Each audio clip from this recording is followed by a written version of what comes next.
ঐনবেলিৰ দৰে এইবেলিও 100 বছৰৰ অধিক পুৰণি এখন আশ্ৰম, আমনি ৰাজহুৱা সংঘৰ আশ্ৰম, চমুকৈ বাবাৰ থান বুলি কয়। নলবাৰী জিলাৰ এখন বহুত পুৰণা আশ্ৰম। এজোপা সুবিশাল গছ আপোনালোকে দেখিছে।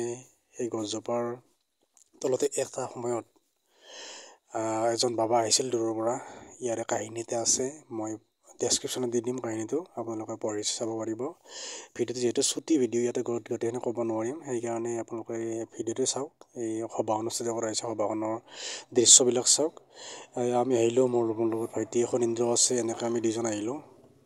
এতিয়া ইয়াতে 5 দিনীয়া কাৰ্যসূচীৰে সুন্দৰভাৱে আয়োজন কৰা হৈছে আমনি ৰাজহুৱা সংঘৰ আশ্ৰমৰ সুন্দৰ সভাখন। ইয়াতে বিভিন্ন মানুহৰ সমাগম হয়, বিভিন্ন ঠাইৰ পৰা মনস্কামনা পূৰ্ণতাৰ কাৰণে বিভিন্ন মানুহ ভক্তসকলৰ আগমন ঘটা দেখা যায়। তেওঁলোকে বিভিন্ন নৈবেদ্য আগবঢ়াই সেৱা কৰে, তেওঁলোকৰ মনস্কামনা পূৰ্ণ কৰে বাবাই ভোলেনাথে।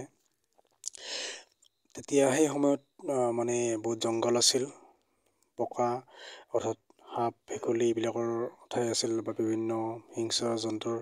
যিহেতু নদীৰ পাৰতে, বুঢ়াদিয়া নদীৰ পাৰত অৱস্থিত এই আশ্ৰমখন নলবাৰী জিলাৰ পৰা প্ৰায় 15 কিলোমিটাৰমান পশ্চিম ফালে অৱস্থিত। এই ঠাইখন অতিকৈ জনপ্ৰিয় ঠাই। এতিয়া বহুত পৰিষ্কাৰ হৈছে, আগতে বহুত জংঘল আছিলে।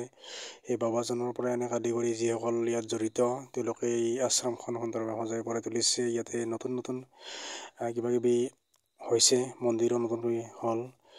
ইয়াৰ চাওক, এইখন মূল গেট, নদীৰ পাৰতে অৱস্থিত। নতুন নতুন মন্দিৰ হোৱাৰ লগতে ইয়াৰ পথৰ কাম চলি আছে, নতুনকৈ পথ পকী হ'ব।